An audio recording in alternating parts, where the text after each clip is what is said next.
Some of us are wearing black. I won't model anybody. It's a coincidence, no?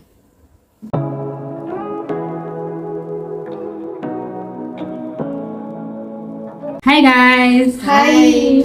Welcome back to my YouTube channel.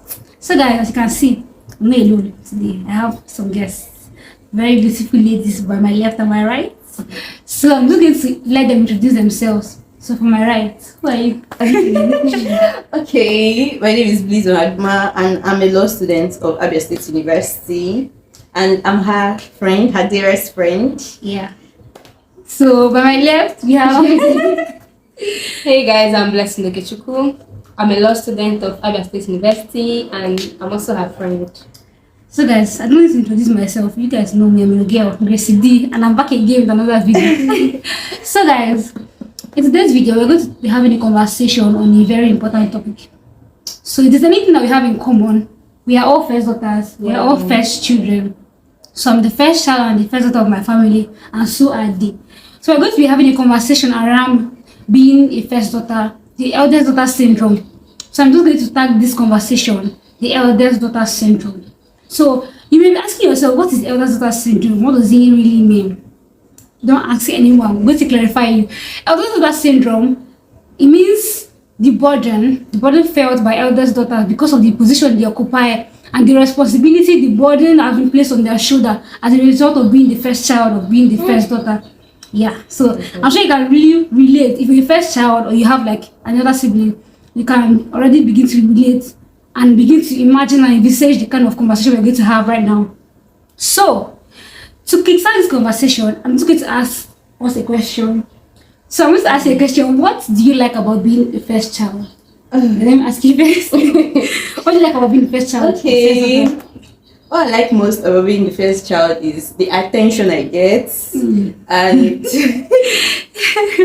I get lots of attention from my parents, from everybody. And before an important decision is actually taken, my opinion is being sought, and my opinion is highly valued. That's what I enjoy most about being the first child. So what do you like about being the first child? Well, what I like about being the first child is that it actually imputes in me that duty of being very responsible.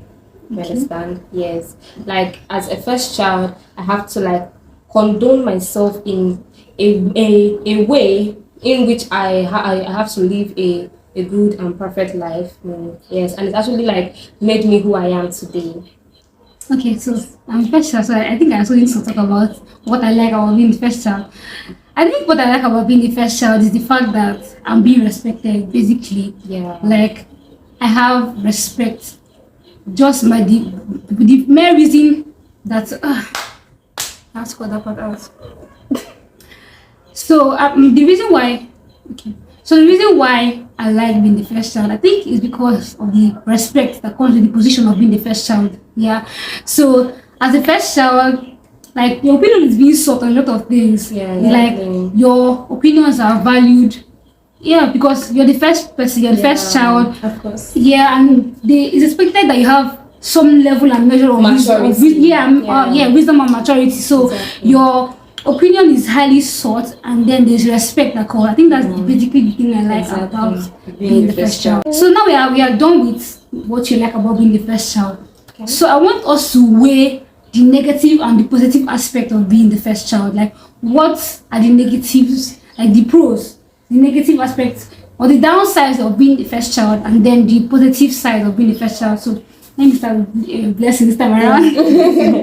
Yeah. Okay. To me, I would say that the positive is actually greater than the negative. I'll tell you why.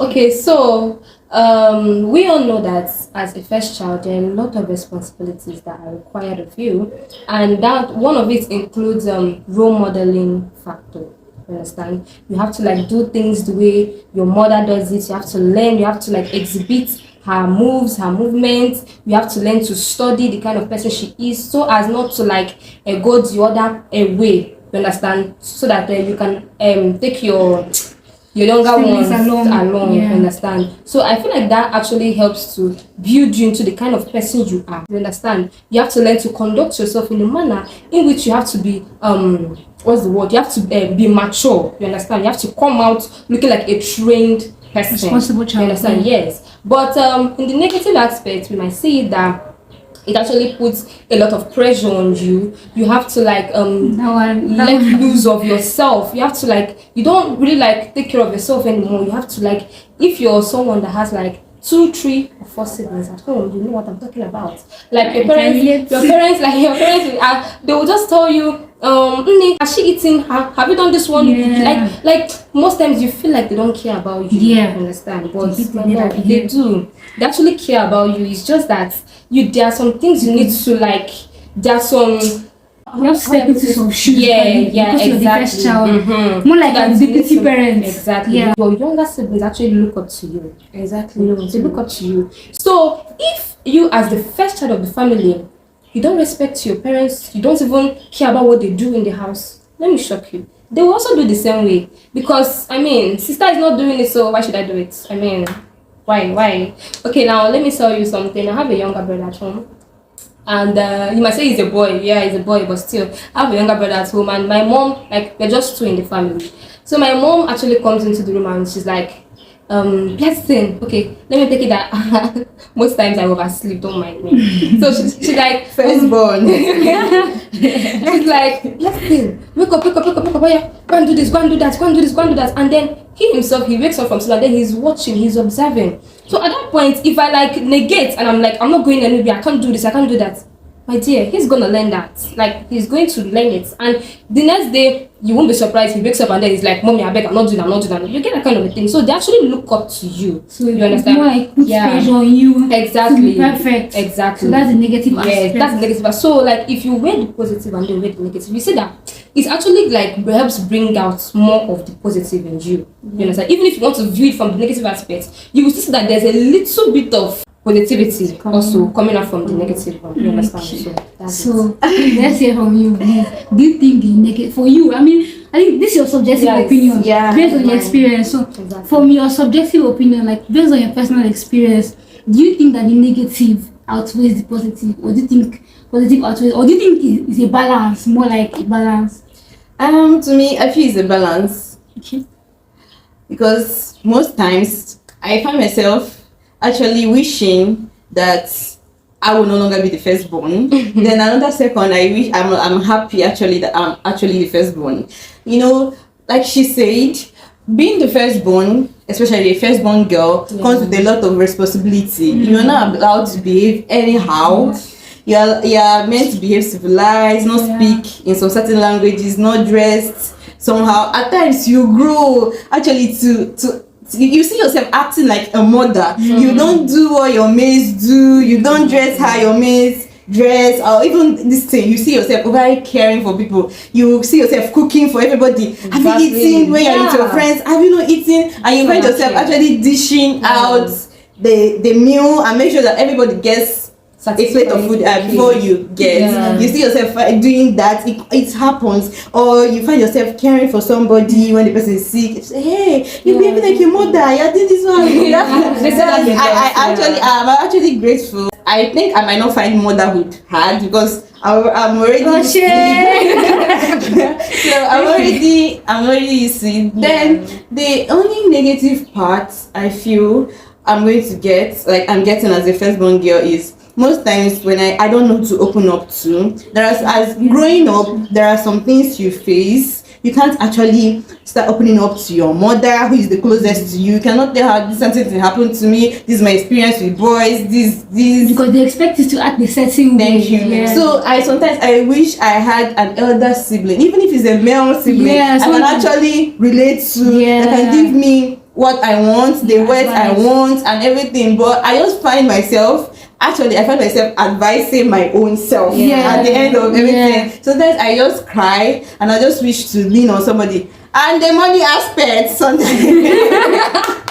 Sometimes I will just hear my friends, my elder brother gave me this, my elder brother sent me that, my elder sister gave me this, and I'll say, yay! You can't relate.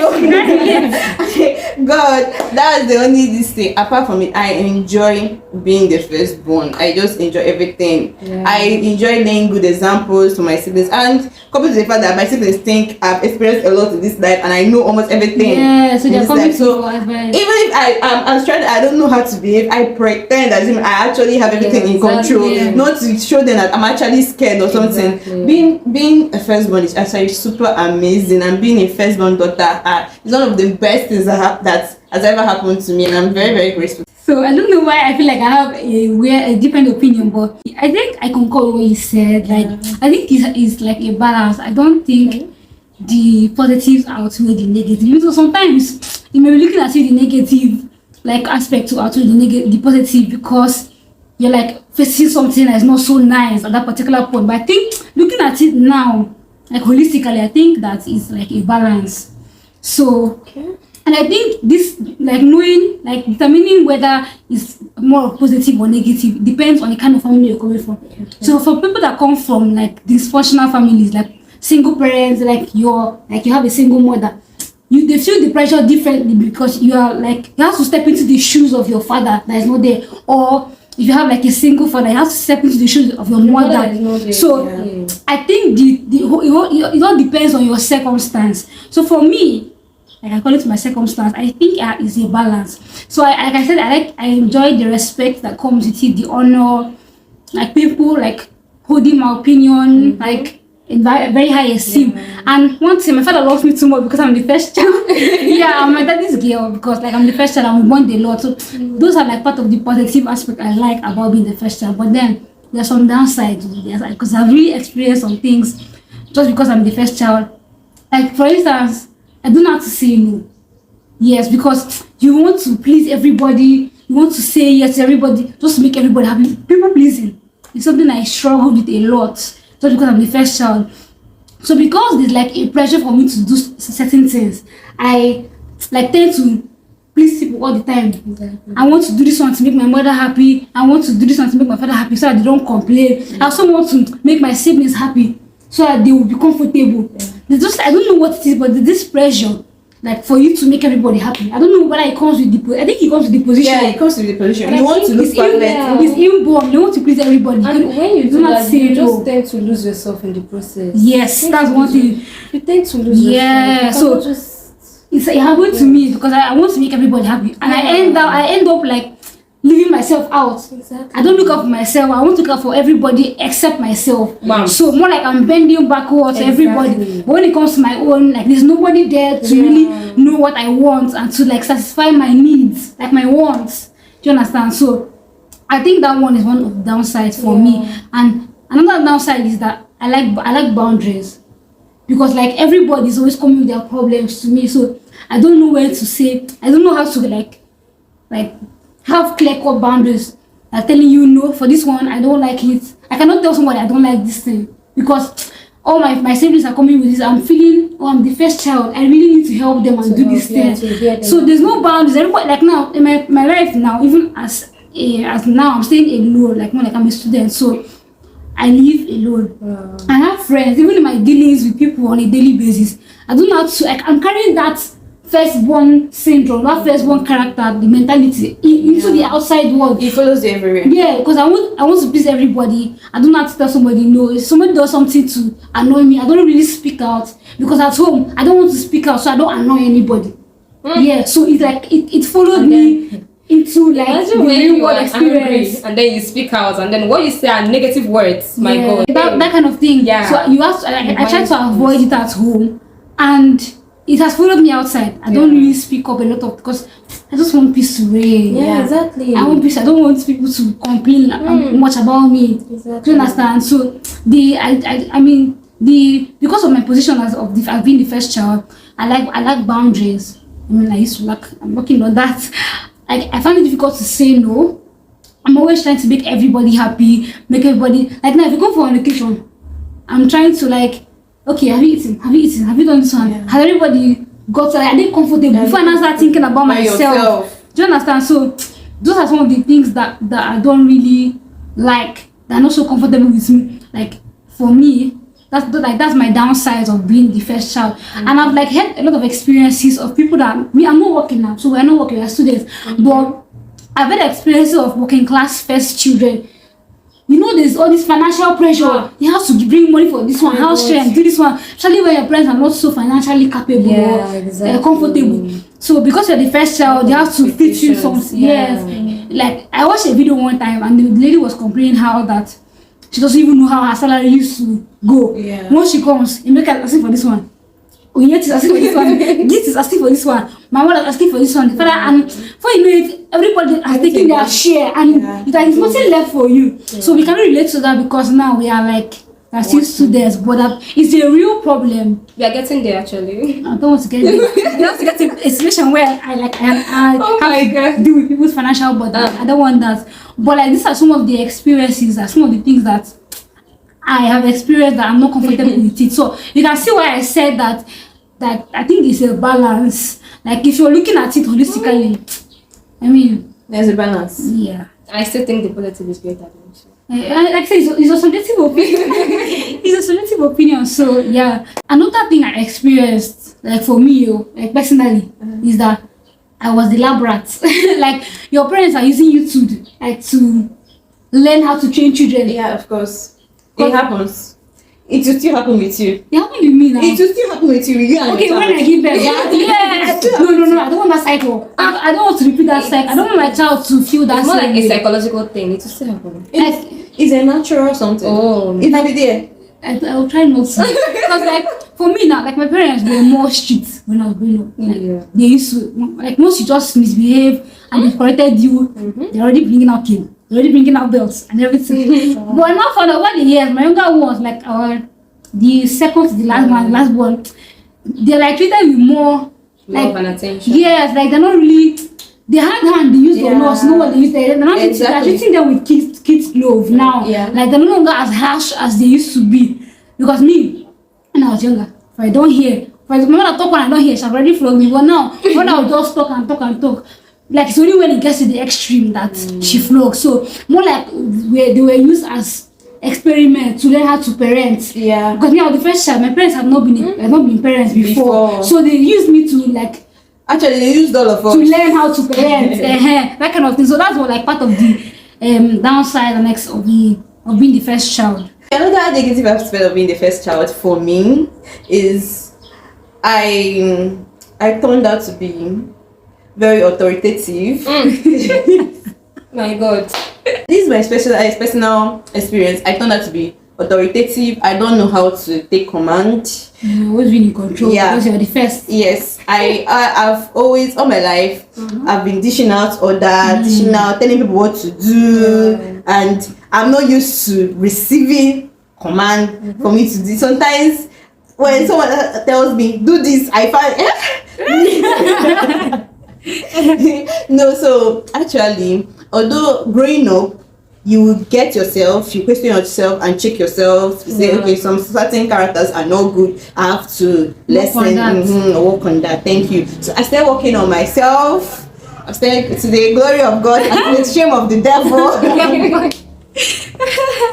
I'm better. But I cannot say I'm perfect, totally less authoritative, but I'm better than what I used to. Yeah. So like the controlling aspect. It's something that because of the position as the first child became okay. You should actually reduce because I mean that's the only negative impact being the firstborn was to me. So that's actually I'm happy that you're working on that aspect. Like I said earlier, I told you my own experiences, like lacking boundaries, not knowing how to say no, always wanting to please people, wanting to serve people, wanting to live up to expectation. Like in my mind, there's an expectation, and I'm always working to fit into that particular picture. Exactly. Yeah, because everybody's expecting, she has to be smart, she has to be this, you have to talk this way, don't behave like this, don't behave like that. So I find myself always constantly trying to fit up to that, live up to that expectation. So why is nobody talking about the educational aspects? Okay, you have to. Watching you, so you have to ace your. Academically, I was not giving a chance to breathe. To fail. I have there's this responsibility on me to always go higher and higher and higher. So your siblings would like go in that direction. I was not actually allowed. Or I did not even allow myself to be in a position to fail an exam, because if you fail an exam like exams like JAM, Byeee, there is this impression you create on your sibling that this particular exam is hard. And when you reach that perfection, like you're already doing well academically, your parents always expect you to always do well in a particular exam. Like there are some exams I'm about to sit, I'm scared because I see it as a big exam. My father will just say, I don't see you failing this exam. Your siblings are looking after you, are looking up to you. Then that pressure is on you to actually pass the exam and not to be like a disappointment. So that when your siblings come to that place, they will actually work towards passing the exam. So what I think I would like to get, like, what was your advice for parents? Like what is your advice to parents in relation to their children, their first daughters, their first children, first sons? What's your advice to them? Okay, right now, as your question was coming, I was imagining myself as a parent. I want to place myself in that position to advise. Okay, my advice to parents actually is know that your first child in particular, is not perfect. So, in the art of parenting, do not forget your first child. Sometimes we feel forgotten. As they are cuddling the other, remember the first ones. Do not leave us to grow on our own, to figure out things by ourselves, growing more than we have faster than our age. Thank you. Sometimes we lose our childhood because we turn into this mini adult. Yes. That's the perfect. That's the perfect. That is my advice. Yeah, thank you so much. We want to be allowed to make mistakes. Yes, please. Yes. Yes, because everyone is perfect. Please, thank you so much. That was a beautiful advice. That's beautiful. I'm just imagining my mom now watching this and be like, allowed to make mistakes. I can relate. So what's your advice to first children? Oh my God. And have experienced this first daughter syndrome, the burdens, the pressure. What is your advice to them on how to be better? Okay, first of all, the first thing I will tell you is learn to let loose of yourself. Okay. Learn to free your mind.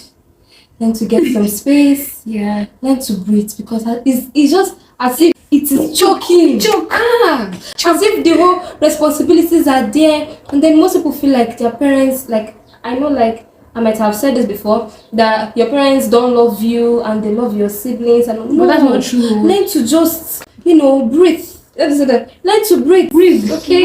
Let the first ones breathe. Allow us to breathe. Okay, the second one I'll tell you is learn to delegate your responsibilities. Okay, at this point in time, when you have like a lot of things on your plate, learn to delegate it. Learn to like set a plan, and then you be like, okay, I will take from this to this, and then you take from this to this, if you have like younger ones before you, so that you don't like occupy yourself so much that you start losing it here. Because most times I feel like I'm about to go crazy. What's going on? Only me this, only me that. So just learn to like calm down, process stuff, and then learn to just appreciate the good things of life. Thank you so much. Thank you. That was a beautiful advice. Thank you guys. Thank you so much. Do I have anything to say? You guys have said almost everything, because that's like you guys really hit the nail at the head for me. Okay, for me, my advice to first children is try. I know it's not easy. Try to put yourself first. Just try. I know the aspect of you putting everybody first comes with the whole, I think it's part of our psychology. But I think you should intentionally and deliberately try to put yourself first. I mean, that's what I'm trying to do now. Learning how to put myself first. Learning how to like rest, relax, how to breathe. Yeah, so I'm learning how to put myself first. I'm learning how to be myself, because like I said earlier, you tend to lose yourself in the process of trying to fit into everybody's expectation, trying to fulfill everybody's heart desires, trying to meet up to that pressure. So I think as a first child, learn to put yourself first. Let loose of yourself. Try to be free. Please remove that pressure. Like intentionally, I'm not saying that the pressure will not still be there, but I think you should intentionally and deliberately try to let go of that pressure. Just try to remove it. Because I mean, very, very important for mental growth. For mental health. Mental growth is very, very important. Like I said earlier, let's put yourself first. Learn to let go of that pressure. Intentionally try to remove that pressure from yourself. Pressure to fit into a particular narrative or fit into a particular expectation. Don't try to be perfect, because you cannot even be perfect. You're not Jesus. Please, yes. You're not Jesus. Don't please people. You cannot be perfect. Don't please people. So that's the worst mistake you make. you cannot even please Don't please people. This is what people. If you even please them, if they you try, will you'll take time. So that's the out of the equation. Please don't. So my advice to parents is allow your first children, your first daughters or first sons, like your first children, allow them to be children in peace. Allow them enjoy their childhood. Don't rush their growth. Don't take it away from them. Yes. Because I think that every aspect of life is essential. Yeah. So for being like God has a purpose for childhood, Yes. adolescence, and adulthood. So if you skip, I think if you skip that stage, it has an effect on you. Obviously. Please allow your children to be children. Yeah. I think I watched a story of one time, a video online. A 7-year-old, a woman was like recollecting her experience. She was 7 years old and she had like 2 or 3 other siblings, and they went for like a birthday party. And somehow she was, a 7-year-old is a child basically. So she was playing, like having fun with her mates. And she didn't know when her younger sibling, the toddler, I think that was 2 or 3 years old, went towards the playground, and I think she hit her head on the merry-go-round and started bleeding. So her parents that came out was shouting and shouting, "But the first child, why didn't you do that? Why didn't you look after?" I get the aspect of wanting your child to be mature and look after the other ones, but a 7-year-old is a child. What does 7-year-old know? Like, I mean, the person must have got caught up in excitement of the party the person came for, and maybe lost sight of his younger siblings. So allow your children to be children, please. Allow them to be children. I know you want them to help you ease off the burden of being a parent, but allow them, don't level up their position to be your parent. They're not your co-parents. Allow them to be children in peace. Then I think the second advice I'm going to be giving parents is, I think you should create a safe space for your first child. Create a safe space for your first child, so that the person can be able to onboarding him. Like you said that you didn't have like a safe way to onboard your problems. So parents, I want if you're a parent watching this video, please intentionally and deliberately try to be that safe space for your first child. Try to create that safe space for your first child, because the position alone comes with a lot of responsibilities. So I think if you just try to bring the child close, allow the child to be vulnerable with you, tell you the person's experience, it will be a lot more easier. Yeah, so I think that's my 2 cents. Yeah, please don't be strict on your children. Yes, I know that there is a place of using the rod, but please, at the same time, don't be too strict, because most times, like me now, I actually fear to talk to my parents. And meanwhile, they're the ones that like I should be like open to. You understand? But then I'm scared of, what if I tell them this and then what happens next? Okay, they shout. You understand? So please just allow them to come to you as they are. If they mess up, you just know how to correct them too. First children, because I feel like they have a lot of things. You get. At least the younger ones have I think the younger ones have the first daughters. Like me now, my sister talks to me about things. Actually, as the first one, you're like a bridge. Yes. Between the parents and the younger ones. Yes. So that's just it. To add one more thing. Okay. Earlier in my days, I found it difficult because I'm a secretive human being. Before I open up to you, it's kind of very hard. I have to see that I trust you before I open up to you. I did not. Sometimes I pass through a lot. I don't know who to open up to until I found out that I can actually open up to my mother. So my advice to parents is, she has said it, try to show your child that she or he can be comfortable with you, to bring that vulnerable part of her or of him to you, so you will not raise a stranger in your house. Yes, trust me, firstborns can turn to be strangers, because the brain attention are on every other person apart from them. Because we firstborns, we actually grow more with our friends. Yeah, that's true. we grow more with our friends. And if your child cannot find comfort at home, she'll find it with the friends. And trust me, there is something called peer influence, pressure and peer group influence. So they'll anyhow he or she turns out to be depending on the kind of friend actually she finds comfort in. Exactly. That's why you have to create that comfort space or comfort zone for him or her. So she can actually run back to you. Like actually I tell my mom everything that happens. Yeah. I and my mom, we are very close. I tell her everything that happens. My mom is actually my best friend. I tell her with no filter. I tell her everything, and ever since I realized that I can actually turn up to her, my life has been so amazing, so sweet. You guys can see first-hand evidence, first-hand testimony. So please, if you're a parent, if you're a parent, please try to create a safe space for your first child. Allow your first child to be vulnerable with you. Allow your first child to open up to you, to be more comfortable with you without fear of like judgment or sanction. So guys, it comes to the end of this video, and I think we had like a very enlightening conversation. I hope you guys enjoyed this video. Please leave your comment. If you're a first child, you can just tell us your experience as a first child and how you've been able to sort of balance things as a first child. Subscribe to the channel. Yeah, please, I forgot. Please. That's the most important thing. The most important thing. Yeah. Like the video, please. Like the video. Please comment. Yeah, let me comment before. Subscribe. Yeah. It doesn't cost money. It's free. Subscribe. Good job. Okay, guys. Thank you for watching. I'll see you guys in my next video. Bye.